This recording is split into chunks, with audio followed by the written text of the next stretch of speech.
ओम सिंहस्ता शशिशेखरामर्कत प्राख्यैश्चतुर्भिर्भुजैः शंखं चक्रधनुस्सरांश्च ददति नेत्रैस्तिभिर्शोभिता आमुक्ताङ्गहारकङ्कणरण काञ्चीरन्नूपुरा दुर्गा दुर्गतिहारिणी भवतु नो रत्नोलसत्कुण्डला मूकं करोति वाचालं पंगुं लंघयते गिरिं यद्कृपातमहं वन्दे परमानंद माधवम। नमस्कार, स्वागत है आपका आचार्यवाणी में। मैं आचार्य डॉक्टर विक्रमादित्य आपके साथ हूँ। तो सिंह राशि वालों, आपकी राशि के दृष्टिकोण से बहुत महत्वपूर्ण है ये दिसंबर का मध्यकाल, क्योंकि आपकी राशि के स्वामी परिवर्तन की तरफ जा रहे हैं और ये परिवर्तन होने वाला है। आप शनि सूर्य जो है आपकी बुद्धि वाले भाव में जाकर बैठेंगे और पंचम में गए हुए बुध जो सूर्य हैं बहुत महत्वपूर्ण योग करते हैं बुद्धि। लेकिन समस्या क्या है कि बुध जो सूर्य हैं इन दिनों विशेष तौर पर सबसे कमज़ोर अवस्था में होते हैं। खरमास आरंभ हो जाता है धनु राशि में आते ही, और सूर्य और बृहस्पति का योग बड़ा विचित्र बनता है। कथाएं तो शास्त्र में अनेक इस खरमास के लिए कही जाती हैं, लेकिन उसको हमें सही रूप से समझना चाहिए। उन सबको हम बताएंगे आपको, आपकी राशि के अनुसार से प्रभाव भी उत्पन्न करेंगे। तो सिंह राशि वालों के लिए ये परिवर्तन का योग क्या बनने वाला है, कैसे बनने वाला है, थोड़ा ध्यान रखने की ज़रूरत है। परिवर्तन का समय है और ये परिवर्तन थोड़ा सा आपको इरिटेट करता दिखाई दे रहा है। अपने विचारों को शांत रखते हुए कार्य करने की ज़रूरत है। इन दिनों थोड़ा सा आपकी जो वाणी है वो कहीं ना कहीं आपके लिए कष्ट उत्पन्न करने की योग बना रही है। तो ये आपके लिए खास तौर पे ध्यान रखने की ज़रूरत है। ये 6 महीने में आपने देखा होगा कि पता नहीं वाणी से क्या क्या हो जाता है, और ये विशेष तौर पर अभी योग 6 महीने और चलने वाला है। तो ऐसे में शांति के साथ, सावधानी के साथ सिंह राशि वालों अपने कृत्यों को देखते हुए कार्य करोगे तो अच्छा रहेगा। ज्योतिष यही है, सही रूप से बताता है। परिवर्तन का समय है, बुध महाराज उदय हो रहे हैं, मार्गी हो जाएंगे फिर, और ये सारे के सारे ग्रह योग बनाएंगे आपके लिए परिवर्तन का योग। बुध महाराज इस वक्त सूर्य के साथ चतुर्थ भाव में जो विराजमान थे उनमें भी परिवर्तन, बुध आदित्य का योग बनकर सुंदर रहेगा आपके लिए। देखिए, इन दिनों ग्रहों का योग जो चल रहा है विशेष तौर पर कई महत्वपूर्ण योग बना रहा है, और ये महत्वपूर्ण योग क्या कुछ करने वाले हैं आपके लिए, चाहे आप स्त्री हैं, चाहे आप पुरुष हैं, चाहे आपके जीवन में कुछ भी योग बन रहा है, बच्चों के लिए कैसा योग रहेगा, वो सिलसिलेवार तरीके से हम आपको बताते हैं। सबसे पहले बात कर लेते हैं 11 तारीख बुधवार की, एकादशी तिथि है इस दिन, और ग्रह नक्षत्रों का परिवर्तन का योग जो बन रहा है ये आपके लिए अच्छा रहेगा। सूर्य उदय के बाद थोड़ा मनोमस्तिष्क थोड़ा हल्का दिखाई देगा, लेकिन जैसे जैसे दिन आगे बढ़ेगा, जैसे ही चंद्रमा आपके धर्म भाव में पहुंचेंगे, ये आपके अंदर आध्यात्मिकता के विकास से सरलता उत्पन्न करेंगे और विश्वास से रास्ता बनता चला जाएगा। ये साफ साफ योग दिखाई दे रहे हैं। दुविधा मन में रहेगी, सुबह सुबह कच्ची है थोड़ी, और शाम होते होते पक्का योग बनता दिखाई दे रहा है आपके लिए। मोक्षदा एकादशी है, गीता जयंती है, सुंदर योग है, इसका लाभ लेने का प्रयास करें। मन शुरू में जितना भी कच्चा हो, लेकिन रास्ता अच्छा आपके लिए बन सकता है। ध्यान रखें, कोई नया कार्य आरंभ करना हो तो 11:47 तक मुहूर्त है, रवि योग, उसका आप लाभ ले लीजिए। उसके बाद भद्रा आ जाएगी करीब 2 बजे के आसपास। फिर मत कीजिएगा नया कार्य आरंभ, उससे पहले आरंभ कर लेंगे तो अच्छा रहेगा। 12 तारीख का दिन गुरुवार का अवसर, द्वादशी तिथि है इस दिन, और ग्रह नक्षत्रों के दृष्टिकोण से इस दिन बुध महाराज उदय होने के योग बना रहे हैं।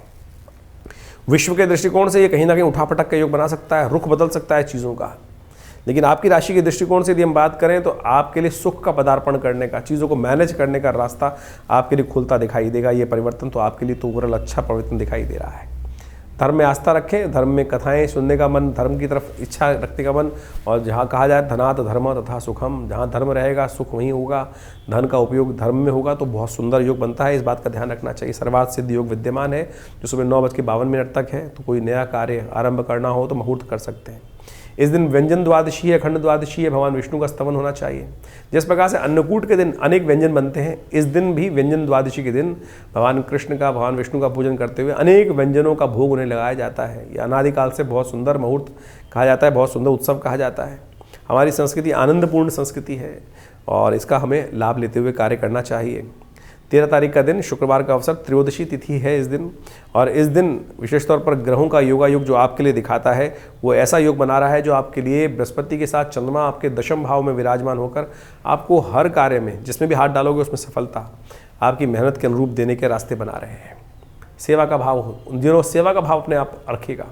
बहुत जल्दी कमिटमेंट करने से बचना चाहिए। बस इस दिनों आप अपने टारगेट्स को लिमिट में रखते हुए कार्य करेंगे, बहुत ऊंची छलांग नहीं लगाएंगे तो हर चीज़ आपके बस में आ सकती है। ग्रह योग दिखा रहे हैं। रवि योग है सुबह 7:49 के बाद, मुहूर्त अच्छा है, गज केसरी योग विद्यमान है, तो आगे बढ़े, कार्य का लाभ मिल सकता है आपको। शुक्रवार है और प्रदोष का योग बन गया है। देखिए, भगवान की कृपा चाहिए हर चीज़ में।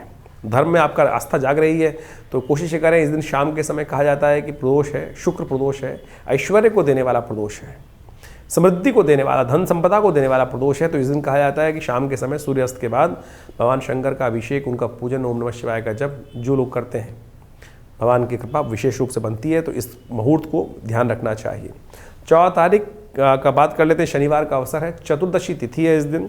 और इस दिन विशेष तौर पर ग्रह नक्षत्रों के दृष्टिकोण से देखिए, चंद्रमा उच्च के होकर आपके बृहस्पति के साथ दशम भाव में विराजमान चली रहे हैं। तो ये आपके रास्ते को ठीक कर रहे हैं, आपकी सफलता को मार्ग खोलते दिखाई दे रहे हैं। तो इसका आपको पूर्ण उपयोग करते हुए कार्य करना चाहिए। बस ध्यान रखना है आपके लिए विशेष तौर पर मन को भटकाना नहीं है। एक जगह रुकेंगे तभी सफलता मिलेगी, भागते रहेंगे, इधर उधर घूमते रहेंगे तब सफलता नहीं मिलेगी। शनि महाराज जो आपके राशि के दृष्टिकोण से हैं वो थोड़े थोड़े भारी पड़ रहे हैं। शनिवार का अवसर है और ऐसे में आपके रोग वाले भाव के स्वामी और खासतौर पर आपकी राशि में सप्तम भाव के स्वामी होकर वहीं विराजमान हैं। तो आपको थोड़ा सा शनि का उपाय करना चाहिए। इस दिन देव कृपा से सत्यव्रत है, शनि के दोषों को शमन करने के लिए आपको भगवान सत्यनारायण का पूजन उसी व्रत को करते हुए इसी मनोरथ को सिद्ध करने के लिए संकल्प लेकर करना चाहिए। कल्याण होगा, सर्वार्थ सिद्ध योग विद्यमान है, नए कार्यों को करने के लिए दिन अच्छा दिखाई देता है। 15 तारीख का दिवस बहुत विशेष है और कई प्रकार के शुभ योगों को लेकर आया है। इस दिन पूर्णिमा है, रविवार है, संक्रांति है, हृदय नाम का योग बन रहा है। विश्व के दृष्टिकोण से कहा जाता है संक्रांति और पूर्णिमा यदि एक ही दिन हो तो कहीं ना कहीं कोलाहल का उत्पन्न करता है, लेकिन आपकी राशि के दृष्टिकोण से ये समझें तो ये आपके लिए कहीं ना कहीं रास्ता खोल रहा है। ये सूर्य का परिवर्तन जो हो रहा है ये कहीं ना कहीं आपके संपर्कों में इजाफा करने के लिए रास्ता बना सकता है, आपकी बुद्धि में नए रास्ते खोल सकता है। बहुत सुंदर रहेगा आपके लिए, खासतौर पर ध्यान रखने की ज़रूरत है। लेकिन स्वास्थ्य का ध्यान रखने के लिए ज़रूरी आपको खासतौर पर ध्यान रखना चाहिए। इंद्र मंगल आपको हतोत्साहित कर रहा है तो मंगल की वृद्धि के लिए आपको खास उपाय करने की जरूरत पड़ेगी। तो सिंह राशि वालों विशेष तौर पर इस समय आपके लिए जो हमें सबसे श्रेष्ठ दिखाई देता है कि आपको सूर्य को बल देने का प्रयास करना चाहिए, क्योंकि सूर्य आपके बुद्धि स्थान में बैठे हैं और ये परिवर्तन करके योग जो बना रहे हैं वो विशेष तौर पर गायत्री का नित्य प्रति स्तवन करें। नए संपर्क बनेंगे, बुद्धि से रास्ता बनेगा और बुद्धि से रास्ता जब बन जाता है तो सूर्य बहुत कमज़ोर होते हैं खर मास के अंदर। बृहस्पति की राशि में जाके सूर्य कमज़ोर हो जाते हैं और सबसे छोटा ऑर्बिट होता है इसमें। तो सूर्य को आत्मबल बढ़ाने के लिए, सूर्य को बली बनाने के लिए गायत्री मंत्र का जप आपके लिए सबसे श्रेष्ठ रहेगा। नित्य प्रति गायत्री का जप करें, देखिए रास्ता बनेगा। और इस दिन 15 तारीख को विशेष तौर पर यह भी ध्यान रखें कि इस दिन अन्नपूर्णा जयंती भी है, दत्तात्रेय जयंती है, संक्रांति है, हृदय नाम का योग बना हुआ है जैसा हमने आपको कहा। इसी संबंध में हमने विवेकानंद योगाश्रम में बड़ा यज्ञ रखा है, गायत्री यज्ञ और नवग्रह शांति महायज्ञ। आप भी इसमें सम्मिलित हो सकते हैं, भंडारा रहेगा सुंदर। आप इसमें आइए, यज्ञ में बैठिए, माँ भगवती की कृपा से उनका आशीर्वाद दर्शन करें, कृपा से रास्ता बनेगा बहुत सुंदर। ग्रह नक्षत्र आप अन्नपूर्णा जयंती बहुत खास होती है। कहा जाता है कि अन्न, इस दिन जो अन्न का दान करते हैं उनके जीवन में सुंदर ऐश्वर्य और सुंदरता का पदार्पण हो जाता है, कल्याण के युग बन जाते हैं। कहा जाता है भगवती का इतना जो आख्यान है बड़ा सुंदर शास्त्रों में वर्णित है। देवी भागवत के अंदर भगवती अन्नपूर्णा जी के लिए संबंध में जो आख्यान आया है उनको पढ़ेंगे ना तो अनेक प्रकार के शुभ योग बनते हैं आपके जीवन में, ऐसा योग बनता है। 16 तारीख सोमवार का अवसर, प्रतिपदा तिथि इस दिन विद्यमान है और साथ साथ संक्रांति का पुण्य, पौष का महीना आरंभ हो जाएगा इस दिन से और साथ साथ संक्रांति का पुण्य भी इस दिन होगा, क्योंकि रात को पिछले दिन रात को 10 बज के करीब 11 मिनट के बाद सूर्य परिवर्तन की तरफ गए हैं। तो संक्रांति का पुण्य अगले दिन है। खिचड़ी का दान करना चाहिए, उड़द की दाल और चावल का दान करना चाहिए, तिल का दान करना चाहिए। ग्रह नक्षत्रों के दृष्टिकोण से ये आपके लिए बहुत सुंदर रहेगा। ग्रह नक्षत्रों के दृष्टिकोण से ये सूर्य का परिवर्तन आपके लिए नए भाग्य को उदय करने का रास्ता बना रहा है। लेकिन पौष का महीना विशेष तौर पर ध्यान रखने की जरूरत है कि मनोमस्तिष्क में एंजाइटी को ना बढ़ाए। इसके लिए नित्य प्रति तिल का सेवन करें आप। तिल आपके लिए इम्यूनिटी को बढ़ाएगा, आपके साथ साथ जो ग्रह नक्षत्रों के दृष्टिकोण से ये आपके लिए आपके एंजाइटी डिसऑर्डर को भी ठीक करने का, सूर्य को बल देने का प्रयास करेगा। सूर्य को यदि नित्य प्रति तिल का थोड़ा सेवन कर लिया जाए तो ये विशेष तौर पर सूर्य को बल बढ़ाएगा आपके साथ साथ ग्रह नक्षत्रों के दृष्टिकोण से। 16-17 तारीख का दिवस मंगलवार और इस दिन द्वितीया तिथि है और ग्रह नक्षत्रों के दृष्टिकोण से बुद्ध परिवर्तन की तरफ चले गए, बुद्ध हो गए हैं मार्गी। और ये बुद्ध का मार्गी होना आपके जीवन में कई चीज़ों को ऑर्गेनाइज करने की तरफ ले जाएगा। चीज़ें जो आपको लग रहा था कि थोड़ा सा जल्दीबाजी हो रही हैं, हिम्मत थोड़ी कम है, उन सबको बुद्ध का मार्गी होना और ये सूर्य के आगे निकल जाना, ये आपके लिए बहुत सुंदर योग बन के आया है। इसका लाभ लेने का आपको प्रयास करना चाहिए। थोड़ा हनुमान जी का स्तवन करें। मंगल लगातार आपके कमज़ोर चल रहे हैं और जैसे जैसे शाम आएगी चंद्रमा मंगल के साथ पहुंच जाएंगे थोड़े मंगल को तो बल देंगे, लेकिन अननेसेसरी खर्चे आपके जिम्मे में पड़ सकते हैं। उनको बचने के लिए आपको हनुमान जी का स्तवन नित्यप्रति करना चाहिए, हनुमान चालीसा का पाठ करना चाहिए। 18 तारीख का अवसर बुधवार है, उस दिन तृतीया तिथि है और ग्रह नक्षत्रों के दृष्टिकोण से स्वास्थ्य के मामले में, खर्चों के मामले में दिन थोड़ा सा भारी दिखाई देता है। ऐसे में उस भार को निवृत्त करने के लिए अच्छा रहेगा आप इस दिन चतुर्थी का व्रत करें, हो सके तो भगवान गणेश का स्तवन करें। सुमुखश्चैकदन्तश्च कपिलो गजकर्णकः लंबोदरश्च विक्टो विघ्ननाशो विनायका धूम्रकेतुर्गणाध्यक्षो भालचंद्रो गजानना द्वादशे तानि नामानि। इस प्रकार से भगवान गणेश के द्वादश नाम का स्तवन करने से समस्त कष्टों को दूर करने का योग बनता है। इनका स्मरण कर लेना चाहिए। 19 तारीख बृहस्पतिवार का अवसर, चतुर्थी तिथि इस दिन विद्यमान है और ग्रह नक्षत्रों के दृष्टिकोण से थोड़े से दिन आपके खर्चे बढ़ाने वाले दिखाई दे रहे हैं। थोड़े से कहीं ना कहीं विजय के योग तो बनते दिखाई दे रहे हैं। ग्रह नक्षत्र दिखा रहे हैं कि एक तरफ विजय के योग हैं, लेकिन विजय की आकांक्षा में थोड़ी उम्मीद से ज़्यादा समय भारी पड़ सकता है, ध्यान रखिएगा। ऐसे में दान पुण्य करना अच्छा रहेगा, खर्चा तो होना ही है, तो अच्छा हो दान थोड़ा काम करने का प्रयास करें। ब्राह्मणों को, ज्ञानी जन को थोड़ा दान करने का प्रयास करें, वो आपके लिए उपयुक्त रहेगा। 20 तारीख शुक्रवार का अवसर, पंचमी तिथि है और ग्रह नक्षत्र परिवर्तन का योग बना रहे हैं और ये परिवर्तन आपके अंदर रात्रि में 2 बजे के आसपास चंद्रमा परिवर्तित करके लग्न में आ जाएंगे, आपकी राशि में आ जाएंगे और ये चंद्रमा नया विचार, नया रास्ता आपके समक्ष उपस्थित कर सकते हैं। तो इस दिन विशेष तौर पर गौ पूजन करें, गौ सेवा करें, तो आपके लिए अच्छा रहेगा। दिसंबर का मध्यकाल जो है, विशेष तौर पर आपने भी समझा कि ग्रहों का योग किस प्रकार का बन रहा है। कई ग्रहों का परिवर्तन का योग बन रहा है और इस बार संक्रांति और पूर्णिमा दोनों के दोनों विशेष तौर पर योग बना रहे हैं एक विशेष प्रकार का। देखिए, विश्व के दृष्टिकोण से योग अच्छा नहीं माना जाता। पूर्णिमा और संक्रांति यदि एक दिन पड़े तो कोलाहल का योग बनता है, शास्त्र के दृष्टिकोण से कहा गया है इस प्रकार से।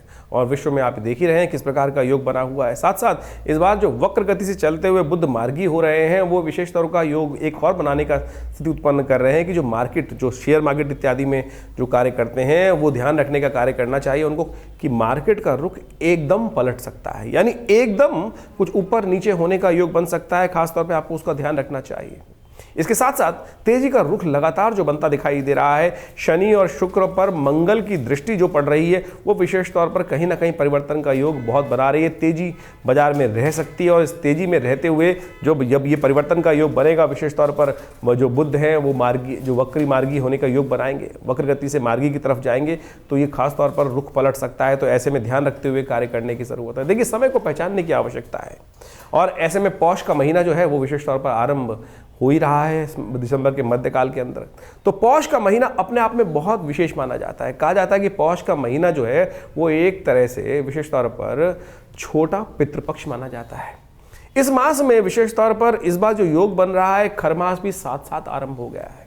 तो ऐसे में विशेष तौर पर ध्यान रखने का प्रयास करना चाहिए। हमारे शास्त्र के दृष्टिकोण से कहा जाता है कि इस पौष के महीने में कोई भी शुभ कार्य नहीं करना चाहिए। जो विशेष तौर पर शुभ कार्य किए जाते हैं, विवाह इत्यादि, मुहूर्त इत्यादि, मकान का मुहूर्त, देव प्रतिष्ठा इत्यादि, ये सब पौष मास के अंदर निषेध हो जाती हैं। केवल यज्ञ इत्यादि करने के लिए, भगवान का स्मरण करने के लिए सबसे श्रेष्ठ महीना माना जाता है पौष का महीना। प्राचीन काल में कहा जाता था कि पौष के अंदर सबसे ज़्यादा यज्ञ जो होते हैं, बड़े बड़ी कथाएँ जो होती हैं, वो इसी पक्ष में विशेष तौर पर इसी पौष के महीने में हो जाती है। और इस बार तो पौष और खर जो मास है वो संयुक्त रूप में है। देखिए, खर का महीना मतलब आमतौर पे कथाएं तो बड़ी विचित्र चलती हैं।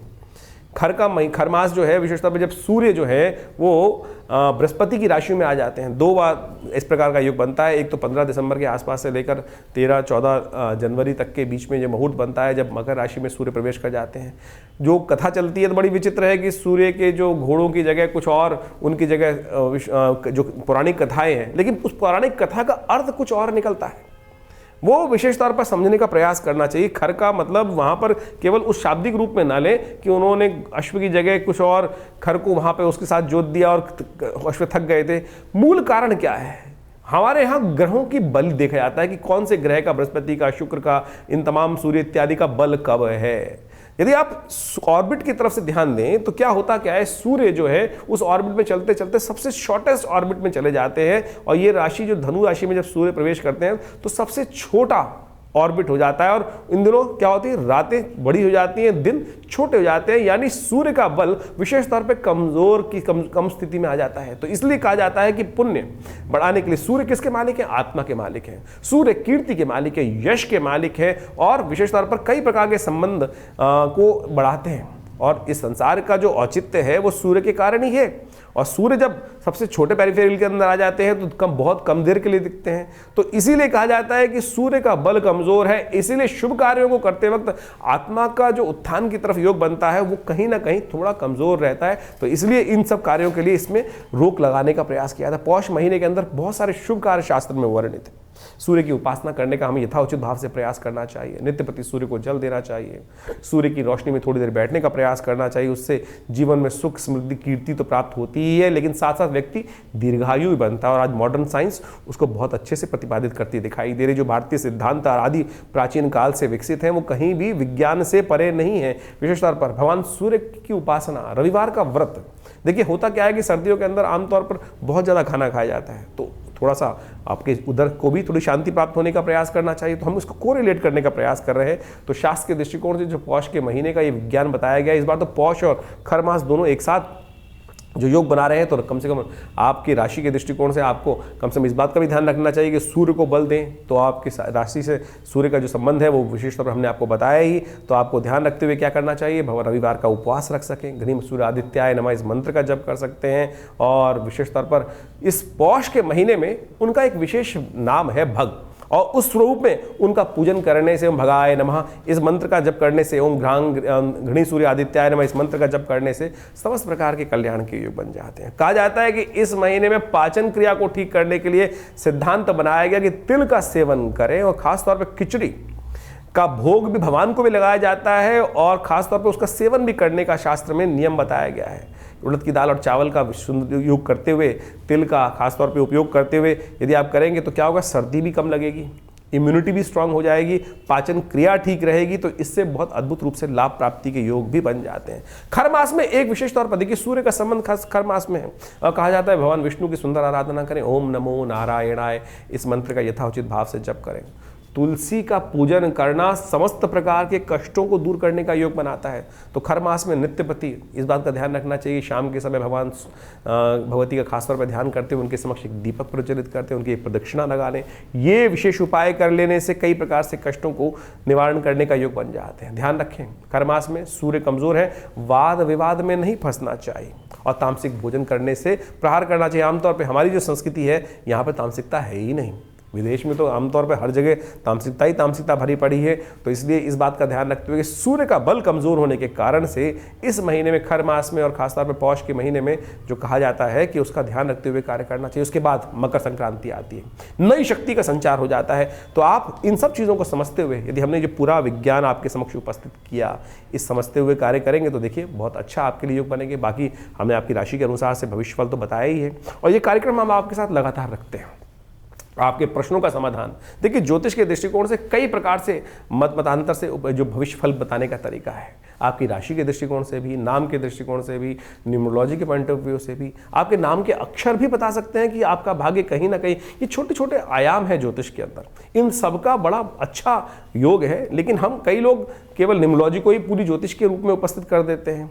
तो ज्योतिष की जो गणनाएं हैं, जो हमारे विशेष तौर पर गणना शास्त्र के अनुसार से जो बताया गया है, ग्रहों की योग इत्यादि के संबंध में बताया जाता है, उसका तो वर्णन किया ही नहीं जा सकता। लेकिन बाकी छोटी छोटी चीज़ें बहुत अच्छी हैं, महत्वपूर्ण हैं, उनका भी सहयोग लेते हुए हम आपके साथ लगातार बने रहते हैं, और बहुत सारी लगातार वीडियोज़ आपके समक्ष उपस्थित करते रहते हैं। हमारा आश्रम दिल्ली में इस सब चीज़ों में बहुत अच्छा शोध कार्य पिछले करीब 50-60 सालों से कर ही रहा है। आचार्य श्री केशव देव जी महाराज के सानिध्य में हमने भी समस्त शिक्षा दीक्षा ग्रहण करने का प्रयास किया, और बाल्यकाल से पिताजी के सानिध्य में रहते हुए बहुत सारे शोध करने का अवसर मिला, चाहे वो मुद्रा विज्ञान हो, चाहे वो भारतीय संस्कृति के संबंध में और भी बहुत सारे मंत्र विज्ञान, यज्ञ विज्ञान, और उन्हीं सब में हमने पूरे विश्वास के साथ सीखा, समझा। जो कहते हैं ना कि कार्य नहीं होते हैं मंत्र विज्ञान के अनुसार, बिल्कुल निष्ठा के साथ यदि अनुष्ठान किया जाए, परमात्मा की आराधना किया जाए, तो असंभव से असंभव कष्ट दूर होने के योग बन जाते हैं। भार, बस समस्या यह है कि ज्योतिष विज्ञान के माध्यम से ये समझा जा सकता है कि कितना बड़ा भार है, और उसको उतारने के लिए दूसरे पलड़े में कितना भार रखना है। कर्म का यदि उतना भार, आपके दुर्भाग्य की तरफ जितना भाग्य है उसको उतारने के लिए उसके बराबर का पलड़ा भारी कर दिया जाए शुभ कर्मों से, तो वो कष्ट निवारण हो जाते हैं। चाहे वो स्वास्थ्य के संबंध में महामृत्युंजय मंत्र का अनुष्ठान हो, चाहे वो शत्रुओं पर विजय प्राप्त करने के लिए बगलामुखी इत्यादि भगवती महाकाली के अनुष्ठान हो, हमने करके देखे हैं।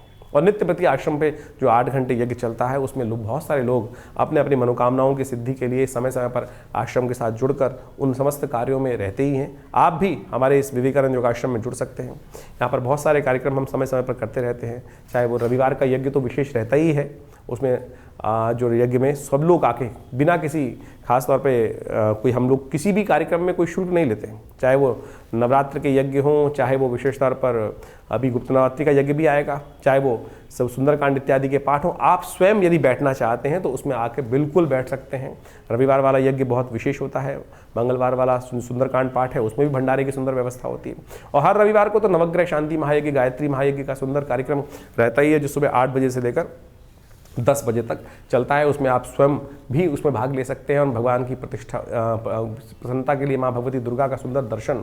जी हाँ, हमने कई बार आपको बताया है कि माँ भगवती दुर्गा का शिव विग्रह जो आश्रम पर विराजमान है वो 1947 में मुल्तान से हमारा सौभाग्य था कि वो भगवती हमारे घर पर पधारी, हमारे आश्रम पर पधारी, और आज उनका बड़ा दिव्य मंदिर आश्रम पर विराजमान है। उनका दर्शन कर कर आप अपने भाग्य को जगा सकते हैं, चमका सकते हैं और आगे बढ़ने के सुंदर योग बना सकते हैं और लगातार इन सब कार्यक्रमों में जुड़ सकते हैं। हाँ, बहुत सारे लोग प्रश्न करते हैं, हमारे पास लगातार लोगों के फ़ोन आते रहते हैं और बहुत सारे लोग जानना चाहते हैं अपने भविष्य के बारे में।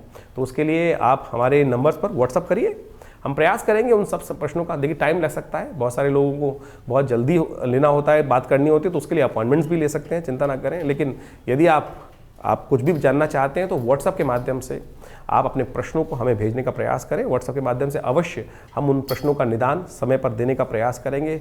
और साथ साथ यदि आपके पास जन्मपत्री नहीं है, बहुत सारे लोगों का प्रश्न ये आ रहा है आजकल कि हमारे पास जन्मपत्री नहीं है, तो कोई बात नहीं, आपके हाथ का रेखा चित्र जो है आप व्हाट्सएप पे भेज सकते हैं, दोनों हाथ का रेखा चित्र, उस पर अपने नाम, अपनी आयु, अपने प्रश्न हमें भेजेंगे तो हम अवश्य जल्दी से जल्दी आपके प्रश्नों का निदान देने का प्रयास कर सकते हैं। हाँ, इसमें टाइम लग सकता है, थोड़ा टाइम लग सकता है, क्योंकि बहुत सारे लोगों के प्रश्न हमारे इसके चैनल के माध्यम से हमारे साथ जो जुड़ते हैं वो आ रहे हैं और इस चैनल का विस्तार बहुत अच्छी गति से हो रहा है। जो आप सबका हमको साथ मिल रहा है, सहयोग मिल रहा है, उसके लिए हम बहुत विशेष तौर पर हृदय से आप सबका धन्यवाद देते हैं और प्रयास कर रहे हैं कि इन सब भारतीय संस्कृति के संबंध में, अभी हमने मुद्राओं के संबंध में कुछ वीडियोस निकाले थे, तो आप जो विशेष तौर पर इस समय चल रहा है सूर्य को शक्ति देने के लिए, इस मुद्रा का नित्य प्रति प्रयोग करें। ये जो रिंग फिंगर जिसे कहा जाता है, सूर्य की उंगली है, सूर्य जैसे हमने कहा अभी आपको निस्तेज हो जाते हैं, कमज़ोर हो जाते हैं, क्षीणस्थ अपने जो चक्र में सबसे शॉर्टेस्ट ऑर्बिट में रहते हैं इस समय में, तो उसको ठीक करने के लिए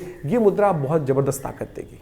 आपकी आत्मा का साक्षात स्वरूप सूर्य माने जाते हैं, तो उसको ठीक करने के लिए ये सूर्य मुद्रा, सबसे रिंग फिंगर को अंगुष्ठ के अग्रभाग से लगा देने से ये सूर्य मुद्रा बनती है। इसका नित्य प्रति प्रयोग कम से कम दिन में 5-5 मिनट करके 45 मिनट यदि प्रयोग करेंगे तो नहीं आवश्यकता पड़ेगी आपको कोई नग पहनने की, कोई और कार्य करने की। यही शरीर के स्विच जो है आपके बहुत से कष्टों को दूर करने का योग बना सकते हैं। अभी बहुत जल्दी नववर्ष आ रहा है, नववर्ष आपके लिए कैसा रहेगा उसके लिए हमने एक पूरा वीडियो आपके साथ रखा है और उसमें पूरी तरह से ग्रहों की अवस्थाएं किस प्रकार की हैं, क्या है, वो सब हम आपको बताने का उसमें प्रयास किया है हमने, और आप लगातार हमारे साथ जुड़ सकते हैं। बहुत सारे लोग एक बात और समझ रहे, हमारे नाम से बहुत सारे लोग कई बार कहते हैं कि हमने आचार्य जी को जन्मपत्री दिखा के हम फ़ोन में बात करिए, अपॉइंटमेंट लेके बात करेंगे तो बहुत अच्छा रहेगा। हमारे आश्रम से कोई ऐसा पैसे का डिमांड नहीं किया जाता है, और यदि कोई हमारे नाम से आपसे बात करने का प्रयास कर रहा है, आपको फ़ोन कर रहा है, कम से कम मैं तो किसी को फ़ोन नहीं करता, ये तो मैंने बहुत मित्रगण हैं उनके साथ बात होती है, लेकिन किसी भी व्यक्ति को मैं फ़ोन करके ये नहीं कहता कि आप मुझसे, कभी मैं किसी व्यक्ति को जो जिनसे जान पहचान नहीं है उनको शायद फ़ोन कभी नहीं करूँगा। तो इस बात का भी ध्यान रखें। तो आपको एक केवल सूचना के लिए, आज समय जो है बड़े विचित्र दौर में जा रहा है, हर रोज़ नई नई खबरें आती रहती हैं, जो लोग के साथ साथ कई प्रकार की समस्याएं उत्पन्न होने के योग बनते हैं। हम जिस कार्य में हैं, जिस आश्रम को चलाते हैं दिल्ली में विवेकानंद योगाश्रम, वो सबकी सेवा के लिए है।